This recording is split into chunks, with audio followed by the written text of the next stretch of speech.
अस्सलामुअलैकुम जी। कैसे हैं आप सब? ठीक ठाक हैं? मैं उम्मीद करता हूं कि आप सब की सेहत और ज़िंदगी ठीक ठाक चल रही होगी। आज की इस वीडियो के अंदर हम एक्सरसाइज 9.3 का कंप्लीट सॉल्यूशन डिस्कस करेंगे। तो चलिए शुरू करते हैं। पहले क्वेश्चन के अंदर हमें ये बताया गया कि radii of two spheres are in the ratio 3:4 के दो स्फेयर्स के जो रेडियस हैं उनकी जो रेशो है वो हमें दे दी गई 3:4। रेडियाई कहते हैं एक से ज़्यादा जब रेडियस हो ना तो वो रेडियाई कहलाते हैं। ठीक है जी। उनकी हमें रेशो दे दी गई है 3:4। हमने क्या फाइंड करना है? Find the ratio of there volumes. उनके वॉल्यूम्स की रेशो फाइंड करनी है।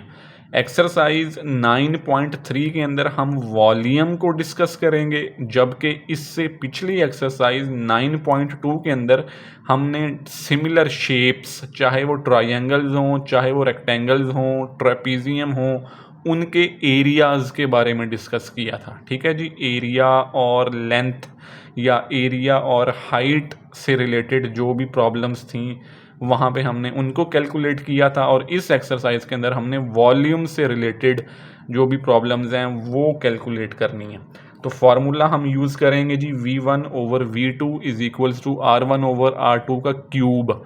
अब ये बात याद रखनी है कि जब वॉल्यूम का जिक्र होगा तो रेडियस का, लेंथ का या हाइट का क्यूब कर लेना है आपने। ठीक है जी।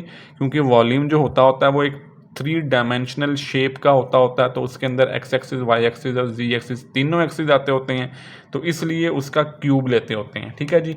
इस फॉर्मूले के अंदर जो रेशो की वैल्यू दी गई है रेडियस की वो पुट करेंगे। ठीक है जी। और हमने फाइंड क्या करना था? Ratio of there volumes. तो V1/V2 की वैल्यू कैलकुलेशन करने के बाद क्या मिल जाएगी जी? 27/64। ये बन जाएगा जी क्वेश्चन नंबर 1 का फाइनल आंसर। नेक्स्ट इसके बाद है जी question number 2।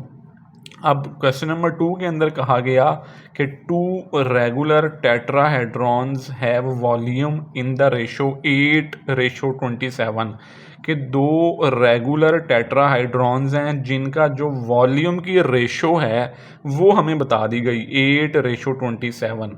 What is the ratio of their sides? उनकी साइड्स की रेशो हमने फाइंड करनी है। ठीक है जी। तो वही वाला formula V1/V2 is equals to, अब साइड्स की रेशो फाइंड करनी है तो लेंथ एक्चुअली में हम फाइंड करना चाह रहे हैं। ठीक है जी। तो हम रेडियस को रिप्लेस कर देंगे किसके साथ? लेंथ के साथ। तो ये हो जाएगा L1/L2 और होल का क्यूब। V1 की वैल्यू 8 है, V2 की वैल्यू 27 है। दोनों वैल्यूज़ इधर पुट करेंगे। इस तरफ पावर क्यूब है तो हमारी कोशिश होगी कि इस तरफ भी पावर क्यूब ही बना लें, ताकि दोनों पावर्स एक दूसरे के साथ कैंसिल आउट हो जाएं और हम जो है L1 और L2 की जो रेशो की वैल्यू है वो इजीली फाइंड आउट कर सकें। तो 8 को मैंने लिख दिया 2 का क्यूब, 27 को लिख दिया 3 का क्यूब।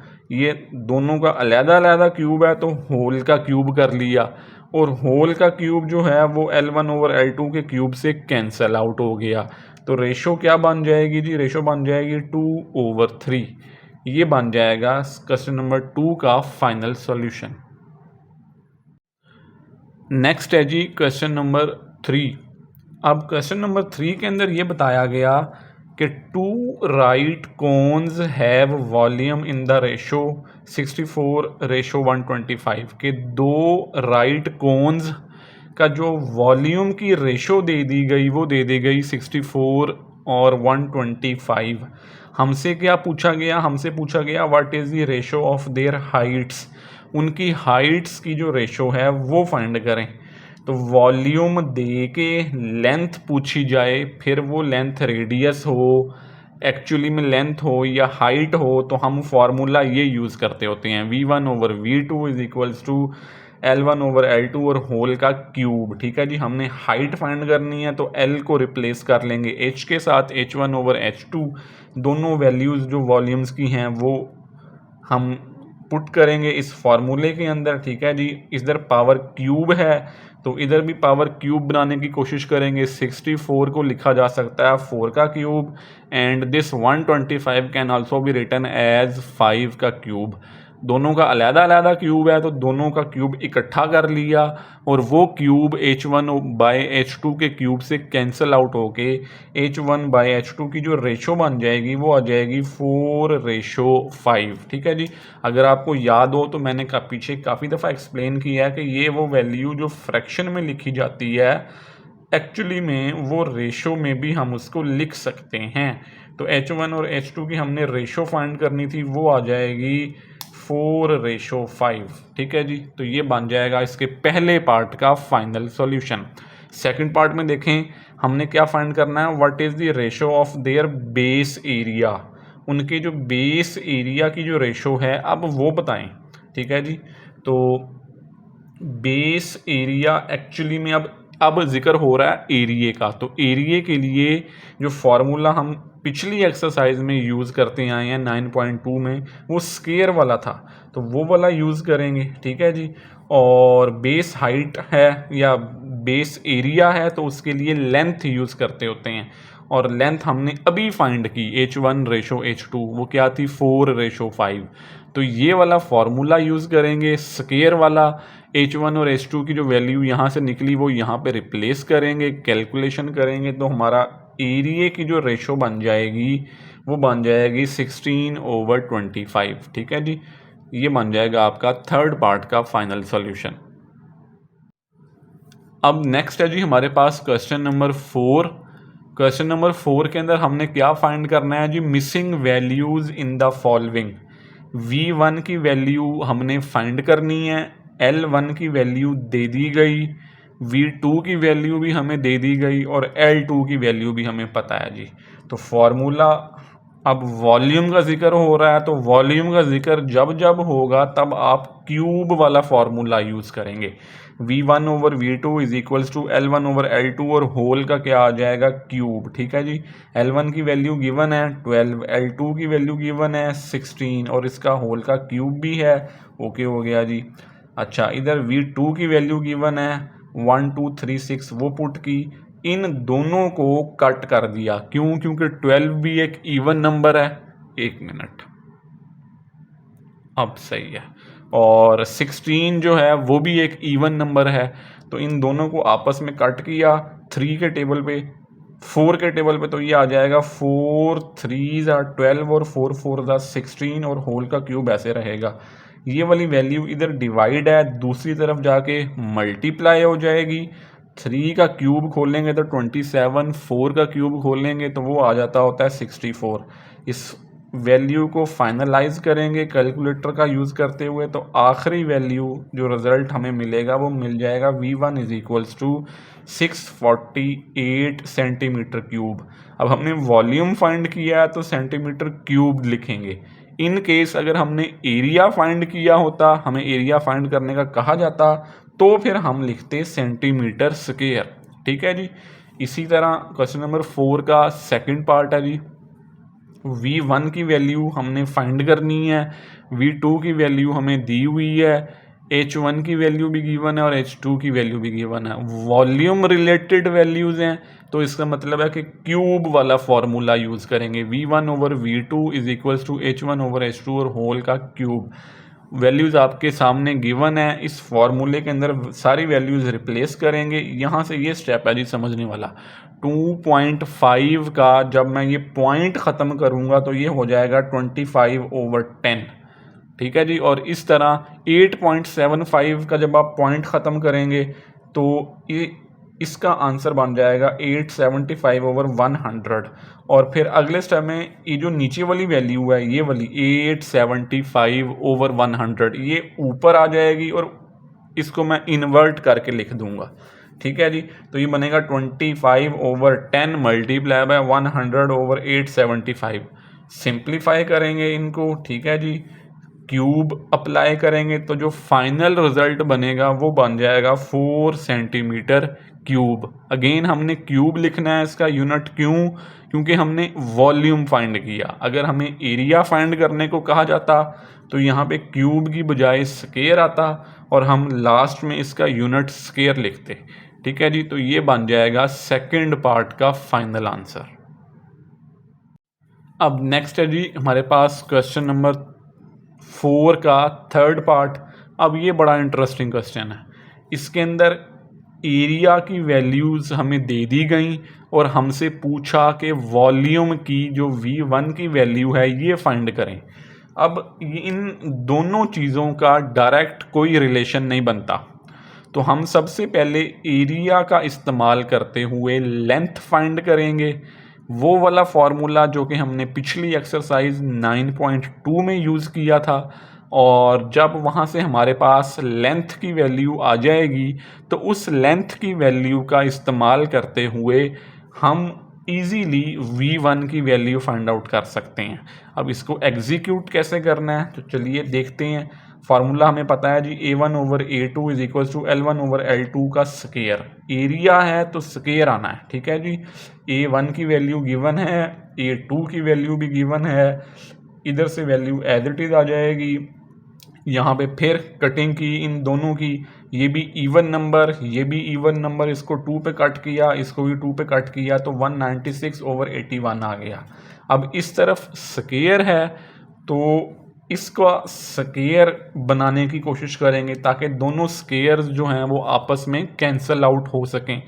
196 को लिखा जाता है 14 का स्क्वायर और 81 को लिखा जाता है 9 का स्क्वायर। तो स्क्वायर होल का लिख लिया, ये वाला स्क्वायर इस स्क्वायर से कैंसल आउट हो गया और L1 और L2 की जो रेशो बन गई वो बन गई 14:9। एक चीज़, अब जब लेंथ की वैल्यू आ गई तो we can easily find the value of V1 with the help of this L1 and L2। उसका फार्मूला आपको पता है, V1/V2 is equals to L1/L2 का क्यूब। अब जब वॉल्यूम का जिक्र होगा तो क्यूब वाला फार्मूला, और जब एरिया का जिक्र होगा तो स्क्वायर वाला फार्मूला। ठीक है जी, ये फार्मूला यूज़ करेंगे। L1 और L2 की वैल्यूज़ हमने ऊपर अभी कैलकुलेट की, वो पुट करेंगे। 14 का क्यूब खोल लेंगे, 9 का क्यूब खोल लेंगे। ठीक है जी, V2 की वैल्यू हमारे पास स्टेटमेंट में गिवन थी 729, वो वाली वैल्यू पुट करेंगे और सिंप्लीफाई करेंगे तो हमारा V1 का जो फाइनल आंसर बन जाएगा वो बन जाएगा 2744 सेंटीमीटर क्यूब। अब यहाँ पे एक स्टेप समझने वाला है कि ये V2 की वैल्यू हमें दी हुई थी। ठीक है जी, और ये दूसरी तरफ हमने 9 का क्यूब किया तो हमारा आंसर आया 729। वैल्यू एक जैसी है और बीच में इक्वेलिटी का साइन है, फिर वो वैल्यू चाहे न्यूमिनेटर में हो या डिनोमिनेटर में हो, बटे में हो या बटे के बगैर सिंगल वैल्यू हो, वो कट जाती होती है। ठीक है जी, तो 729 इस 729 से कट गया और V1 इसके इक्वल आ गया, तो ये बन जाएगा थर्ड पार्ट का फाइनल आंसर। नेक्स्ट है जी हमारे पास क्वेश्चन नंबर 4 का पार्ट नंबर 4। इसके अंदर भी अननोन जो वैल्यू है उसकी वैल्यू फाइंड करनी है। V1 की वैल्यू हमें दे दी गई, V2 की वैल्यू भी दे दी गई, R1 क्वेश्चन मार्क मतलब हमने फाइंड करना है और R2 की वैल्यू भी हमें गिवन है। ठीक है जी, तो वॉल्यूम का जिक्र आया है तो वॉल्यूम क्यूब वाला फार्मूला यूज़ करेंगे। जो वैल्यूज़ हमें दी हुई हैं वो रिप्लेस करेंगे, यहाँ से ये क्यूब खोल देंगे, ये हो जाएगा R1 का क्यूब और 12 का क्यूब। 12 का क्यूब इधर डिवाइड है, दूसरी तरफ जाके मल्टीप्लाई हो जाएगा तो ये वाली वैल्यू बन जाएगी। ठीक है जी, यहाँ से आगे मैंने क्या किया हुआ, 64 को लिखा जा सकता है 4 का क्यूब, 216 को लिखा जा सकता है 6 का क्यूब, और ये 12 का क्यूब एज इट इज है। सारे क्यूब इस क्यूब से कैंसल आउट हो जाएंगे तो R1 का जो फाइनल आंसर बनेगा उसके अंदर हम 4 को मल्टीप्लाई करवाएंगे 12 से और डिवाइड करवाएंगे 6 से, तो R1 का फाइनल आंसर बन जाएगा 8 सेंटीमीटर। ठीक है जी, ये बन जाएगा क्वेश्चन नंबर 4 के फोर्थ पार्ट का फाइनल आंसर। अब नेक्स्ट है जी क्वेश्चन नंबर 5। इसके अंदर हमें बताया गया कि ratio of the corresponding lengths of two similar conical cones is 3:2 के दो सिमिलर कोनिकल कैन्स हैं जिनकी जो कॉरिस्पॉन्डिंग लेंथ्स की जो रेशो है वो हमें दे दी गई 3:2। पहले पार्ट के अंदर हमने क्या फाइंड करना है, the large conical can have surface area of 96 metre square. जो बड़े वाला कोनिकल कैन है उसका सरफेस एरिया हमें दे दिया गया। Find the surface area of the smaller conical can, जो छोटा कोनिकल कैन है उसका सरफेस एरिया फाइंड करना है। अब एक बात आपने याद रखनी है, दो सिमिलर कोनिकल कैन्स हैं जिनकी रेशो हमें दे दी गई 3:2। इसका मतलब है जो बड़ा कोनिकल कैन है उसकी वैल्यू बड़ी होगी एरिया की, जो हमें दी गई है 96 मीटर स्क्वायर, और जो छोटी वैल्यू है कोनिकल कैन की उसकी लेंथ की रेशो है 2। ठीक है, तो ये चीज़ें ना थोड़ी सी मिक्सअप ना कीजिएगा। अब इसका मतलब है कि A1 एरिया 1 का मतलब है 96, क्यों, क्योंकि उसके कॉरिस्पॉन्डिंग पहली वैल्यू बड़ी है। ठीक है जी, और फॉर्मूला जो हम यूज़ करेंगे वो आ जाएगा A1/A2 is equals to L1/L2 का स्क्वायर। A1 की वैल्यू हमें दे दी गई 96, L1/L2 की रेशो भी हमें पता है, तो इसको सिंप्लीफाई करेंगे, क्रॉस मल्टीप्लाई करेंगे, तो A2 का जो फाइनल आंसर बन जाएगा वो बन जाएगा 42.67 मीटर स्क्वायर। अब सेकंड पार्ट है क्वेश्चन नंबर 5 का। उसके अंदर हमें ये कहा गया कि जो स्मॉलर कोनिकल कैन है उसका जो वॉल्यूम है वो 240 मीटर क्यूब है। Find the volume of the larger conical can. तो लार्जर कोनिकल कैन का मतलब है V1। क्यों, क्योंकि मेरे पास जो लार्जर लेंथ दी हुई है उसकी रेशो थी 3। ठीक है जी, तो L1 की रेशो लेंथ की 3 है और उसका जो वॉल्यूम है उसकी वैल्यू है 240। इसका मतलब है V1 इज इक्वल्स टू 240 और L1 इज इक्वल्स टू 3। ठीक है, और L2 की वैल्यू 2 है और V2 हमने फाइंड करना है, तो वॉल्यूम वाला फॉर्मूला यूज़ करेंगे। वैल्यूज़ मैंने आपको अभी बोल के बताई कि कैसे पुट करनी है। ठीक है जी, उस हिसाब से वैल्यूज़ पुट करेंगे, कैलकुलेट करेंगे, तो हमारा V1 का फाइनल आंसर आ जाएगा। फिर इसके बाद है जी क्वेश्चन नंबर 6।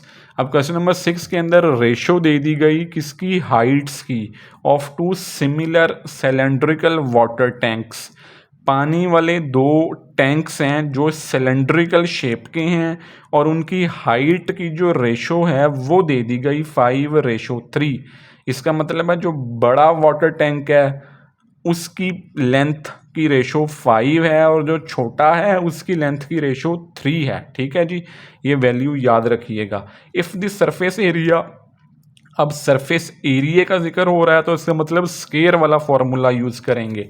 जो बड़े वाला टैंक है उसका क्या है जी, 240 मीटर स्क्वायर। इसका मतलब है A1 की वैल्यू 240, L1 की वैल्यू 5, L2 की वैल्यू 3 और A2 हमने फाइंड करना है। L कह रहा हूँ मैं, H से भी लिखा जा सकता है, क्यों, क्योंकि हाइट का जिक्र किया जा रहा है। ठीक है जी, और बेसिकली जो हाइट है वो भी लेंथ की ही एक फॉर्म होती है। तो जो वैल्यूज़ मैंने अभी आपको बोल के बताई, A1 की वैल्यू 250 है, H1 की वैल्यू 5 है, H2 की वैल्यू 3 है, वो वैल्यूज़ यहाँ पे पुट करेंगे। ठीक है जी, ये स्क्वायर को खोल देंगे, 5 का स्क्वायर 25, 9 का 3 का स्क्वायर 9।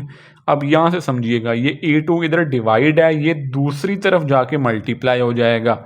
ठीक है जी, 25 उधर मल्टीप्लाई है, इधर आके डिवाइड हो जाएगा और 9 इधर डिवाइड उस तरफ जाके मल्टीप्लाई। तो यही काम मैंने इधर किया और मेरा A2 का जो फाइनल आंसर बनता है जी वो बनता है 90 मीटर स्क्वायर। अब नेक्स्ट है जी मेरे पास क्वेश्चन नंबर 6 का सेकंड पार्ट। इसके अंदर बताया गया if the volume of the smaller tank, smaller tank का मतलब है V2।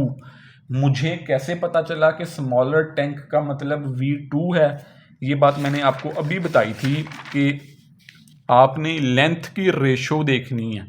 पहली वैल्यू रिप्रेजेंट करती है बड़े वाटर टैंक को, दूसरी वैल्यू रिप्रेजेंट करती है छोटे वाटर टैंक को। ठीक है जी। तो हमारे पास छोटे वाटर टैंक का जो एरिया की वैल्यू है या वॉल्यूम की वैल्यू है वो दी गई 270। इसका मतलब है V2 की वैल्यू 270 है और H1 की वैल्यू 5 हमें पीछे दी गई थी रेशो, और H2 की वैल्यू 3। ये सारी वैल्यूज इस फॉर्मूले के अंदर पुट करेंगे तो हमारा जो फाइनल आंसर बन जाएगा वो कुछ इस तरीके का होगा। ठीक है जी। तो V1 is equals to 1250 metre cube will be the right answer of this second part. इसी के साथ हमारी ये एक्सरसाइज अपने इख्तिताम को पहुंचती है। ये दोनों एक्सरसाइजेज, पहली एक्सरसाइज जो 9.2 थी उसके अंदर हमने एरिया का रिलेशन पढ़ा था हाइट के साथ, रेडियस के साथ या लेंथ के साथ। ठीक हो गया जी। और ये जो आखिरी एक्सरसाइज है 9.3 इस चैप्टर की, इसके अंदर हमने रिलेशन पढ़ा है वॉल्यूम का और लेंथ का, या वॉल्यूम का हाइट के साथ रिलेशन, या फिर वॉल्यूम का रेडियस के साथ रिलेशन। तो वो बात वही है, जब एरिया वाला फार्मूला यूज़ करेंगे तो स्क्वायर डालेंगे, और जब वॉल्यूम वाला फार्मूला यूज़ करेंगे तो स्क्वायर जो है वो तब्दील हो जाएगा क्यूब के अंदर। आई होप कि आपको ये वीडियोस पसंद आ रही होंगी। लास्ट में मेरी यही रिक्वेस्ट है जी आप लोगों से कि काइंडली मेरे चैनल को सब्सक्राइब ज़रूर कीजिएगा, और मेरे चैनल की जो वीडियोस हैं उनको 9th क्लास के स्टूडेंट्स के साथ लाजमी शेयर कीजिएगा। आप लोगों से मिलते हैं एक अगली वीडियो में एक अगले टॉपिक के साथ। तब तक के लिए अपना ख्याल रखिएगा। अल्लाह हाफिज़।